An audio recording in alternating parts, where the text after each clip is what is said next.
کہ air condition کے outer جن سے گرم ہوا باہر کی جانب جاتی ہے ذرا اس طرح ہونے چاہیے کہ دوسرے لوگ اس سے متاثر نہ ہوں۔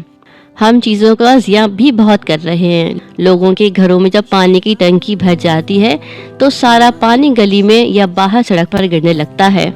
صحیح بات ہے، ایک تو اس سے گندگی ہو جاتی ہے اور دوسرا پانی بھی ضائع ہوتا ہے، جبکہ ہمارے ملک میں پانی کی بھی قلت ہے۔ ایسا سسٹم ہونا چاہیے کہ زائد پانی پائپ کے ذریعے گھر میں ہی گرے۔ اس کے لیے کسی ٹب وغیرہ کا استعمال بھی کر سکتے ہیں تاکہ پانی کو بھی استعمال میں لایا جا سکے اور پانی ضائع نہ ہو۔ ہمارے یہاں جب بارشیں ہوتی ہیں تو بارش کے پانی کو بھی قابل استعمال بنایا جا سکتا ہے، جبکہ یہ بارش ایک نعمت ہے مگر ہم اس کو سمجھ نہیں پا رہے ہیں۔ بس میں نے اپنے علاقے کے ناظم اعلیٰ کو بھی اس بیٹھک میں بلایا ہے، ہم تمام امور پر ان سے بات کریں گے۔ تم بھی اس بیٹھک میں شامل ہونا بیٹا؟ جی ابا جی ضرور شامل ہوں گا۔ یہ پوری کائنات، ہم اور ہماری زندگی قدرت کا ایک حسین تحفہ ہے اور اس تحفے کی ہم جتنی قدر کریں اتنا ہی کم ہے۔ اللہ نے ہمیں اس زندگی میں کون سا ایسا خزانہ ہے اور کون سی ایسی نعمت ہے جس سے سرفراز نہیں کیا۔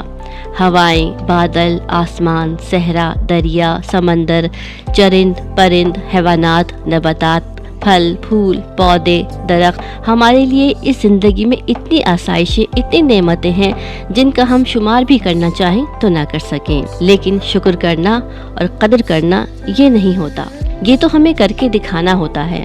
اگر ہم اپنی ذات، اپنے آپ سے محبت کرتے ہیں تو سب سے پہلے اپنی صحت کا خیال رکھنا ہے۔ جو چیزیں ہمیں نقصان پہنچاتی ہیں یا بیمار کرتی ہیں ہم کو ان سے دور رہنا ہے، اور جب ہم خود کو ایک اچھا انسان سمجھتے ہیں تو اپنے آپ کو تمام برائیوں، دل کی ہوں یا دماغ کی ہوں، ان سب کو اپنے دل اور دماغ میں جگہ نہیں دینی ہے، یعنی مثبت سوچ کے ساتھ اپنے شب و روز گزارنے ہیں۔ اور جب بات کائنات کے ذرے ذرے کی آتی ہے تو وہ سب کا سب ہمارا ہے، نوع انسانی کے لیے ہے۔ یہ پھول، یہ پودے، یہ درخت، یہ صحرا، یہ دریا، سمندر، ہم کو اس کی آبیاری کرنی ہے، ان کی حفاظت کرنا ہے۔ حقیقت تو یہ ہے کہ ہم ان کی حفاظت نہیں کر پا رہے ہیں، اس لیے موسمیاتی تبدیلی کے نقصان کے زیر اثر ہیں۔ ہم اپنے درختوں کی حفاظت نہیں کر رہے ہیں، ہم اپنے سمندروں کی حفاظت نہیں کر رہے ہیں، ہم نے کوئی ایسا لاہے عمل نہیں بنایا ہے جس سے ہم برسات کے پانی کو محفوظ کر سکیں۔ بارش اللہ کی نعمت ہے اور رحمت ہے جسے ہم نے زحمت بنا لیا ہے۔ ہم آپس میں مشاورت سے ایسے اقدامات کر سکتے ہیں کہ ان تمام چیزوں کو محفوظ کریں، ان کی بقا کے لیے کام کریں تاکہ یہ موسمیاتی تبدیلیاں ہمیں نقصان نہ پہنچا سکیں۔ بارشیں، طوفان بار بار آئیں گے اور اس سے بچنا اور اس کا سدباب کرنا ہمارا کام ہے۔ اس کہانی کی صورت میں بہت ساری چیزیں ہلکے پھلکے انداز میں بتانے کی کوشش کی ہے کہ شاید کہ تیرے دل میں اتر جائے میری بات۔ 4 مہینوں کی کاوشوں اور محنتوں کے بعد تصدق حسین صاحب کے گھر اور ان کے محلے کا نقشہ ہی بدل گیا۔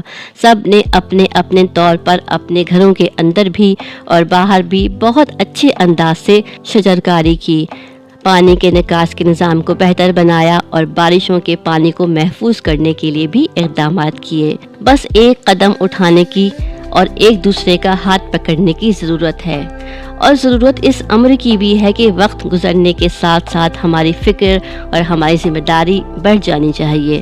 زندگی اللہ پاک کا عطیہ ہے اور قیمتی امانت ہے، اس کا درست استعمال انسان کے لیے دنیاوی کامیابی اور دینی طور پر فلاح کا ذریعہ بھی ہے۔